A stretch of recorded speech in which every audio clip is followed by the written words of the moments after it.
আসসালামু আলাইকুম। আজকে আমি অক্টাল সংখ্যা থেকে হেক্সাডেসিমাল সংখ্যায় রূপান্তর করব। অক্টাল থেকে হেক্সাডেসিমালে রূপান্তর করতে হলে এই অক্টাল মানটাকে 3টি বিটে ভেঙে নিতে হবে। এই মানটাকে কয়টা বিটে ভেঙে নেওয়া লাগবে? 3 বিট করে ভেঙে নিতে হবে। 3 বিট করে ভেঙে নিতে হবে। 3 বিট করে ভেঙে নিতে হবে। তাহলে এই 4কে যদি আমরা 3টা বিটে প্রথমে বাইনারিতে রূপান্তর করি তাহলে সূত্র হচ্ছে এই যে এটা 1 2 4। 4-এর বাইনারি হচ্ছে 1 0 0 1 0 0। তারপর হচ্ছে কত 3। 3-এর বাইনারি হচ্ছে 1 1 0। মানে যে সংখ্যাটা আমরা ভেঙে নিব সে সংখ্যাটার দেখেন সূত্র অনুযায়ী দেখেন 2-এর নিচে 1, 1-এর নিচে 1 কত হলো 3। 3-এর বাইনারি হচ্ছে 0 1 1। এখন দেখেন এই জায়গা আছে কত 7। তো 7-এর বাইনারি হচ্ছে যদি আমরা এই সূত্র অনুযায়ী সাজাই 1 1 1 তাহলে কত হবে 1 1 1। এখন আমরা যে প্রথমে এই যে 3টা বিটে ভেঙে নিলাম, অক্টাল থেকে বাইনারিতে রূপান্তর করলাম, বাইনারি নিলাম। এখন দেখেন যেতে হবে কি হেক্সাডেসিমাল, তাহলে এই বাইনারি মানটাকে 4 বিট করে নিতে হবে। তাহলে যদি 4 বিট করে নেই তো কত হয় 0 0 1 1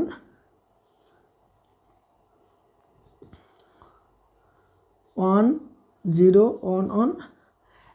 এখন দেখেন যদি এই জায়গা থেকে আমাকে 4টা বিট নিতে হয় তাহলে যদি পূর্ণ অক্টাল সংখ্যা হয় তাহলে বাম দিকে 4টা মিল করার জন্য 3টা শূন্য নিতে হবে। যেহেতু সংখ্যা আছে বিট আছে কয়টি একটি, তাহলে বাদ বাকি 3টি জিরো নিয়ে 4টি রূপান্তর করে নিলাম। এই যে প্রথমে কি করলাম এই অক্টাল থেকে বাইনারিতে ভেঙে নিলাম, তারপর হচ্ছে কি হেক্সাডেসিমালে যাওয়ার জন্য 4টা বিটে নিলাম, 4টা বিট করে সাজিয়ে নিলাম।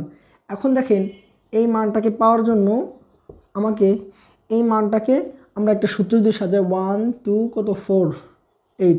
এখন দেখেন তার আগে আমরা একটু জেনে নেই যে জায়গায় একটা মান আছে যে এর মান হচ্ছে 10, বির মান 11, সির মান 12, ডির মান 13, ইর মান 14, এফের মান কত 15। এই মানটা একটু জেনে নিতে হবে আমার। এখন দেখেন তো এই মানটা যে আছে কত 1 1 0 0। এখন দেখুন যে সংখ্যাটির নিচে 1 আছে সে সংখ্যাটা একটু গণনা করি, তাহলে কত হয় 8 আর 4 কত হয় 12। এখন দেখেন 12কে হেক্সাডেসিমালে সরাসরি 12 লেখা যাবে না, 12-র যে মানটা আছে সি সেটা নিতে হবে। পর্যায়ক্রমে দেখেন এই জায়গা আছে কত 1 1 0 1। যে সংখ্যাটির নিচে 1 আছে সে সংখ্যাটিকে আমরা একটু যোগ করে নিতে পারি। দেখেন 1 আছে কি 8-এর নিচে 4-এর নিচে 1-এর নিচে, তাহলে 8 আর 4 12 আর কত 13। এখন দেখেন 13-র মান কিন্তু সরাসরি 13 হেক্সাডেসিমালে 13 লেখা যাবে না, 13-র যে মানটা সেই মানটা লিখতে হবে কত ডি। দেখেন আর এই যে মানটা তার পরবর্তী মানটা যদি আমরা একটু বের করি তাহলে যা কী হয় দেখেন 0 0 0 1। তাহলে দেখেন 1-এর নিচে 1 আছে, তাহলে এই জায়গায় এই 1 মানটা কত হবে 1 হবে। তাহলে দেখেন অক্টাল মান থেকে এখন যদি আমরা কি হেক্সাডেসিমাল মানটা পাইলাম কত, তাহলে সাজিয়ে নিতে পারি যে 7 3 4। এই যে অক্টাল মান এই মানটাকে ভেঙে আমরা হেক্সাডেসিমালে যে মানটা পাইলাম সেই মানটা হচ্ছে 1 ডি সি। এটা হচ্ছে কি হেক্সাডেসিমাল মান। এখন তোমরা যদি এটা বুঝে থাকো তাহলে আমি তোমাদের একটা অঙ্ক করার জন্য দিয়ে দেই 5 6 7।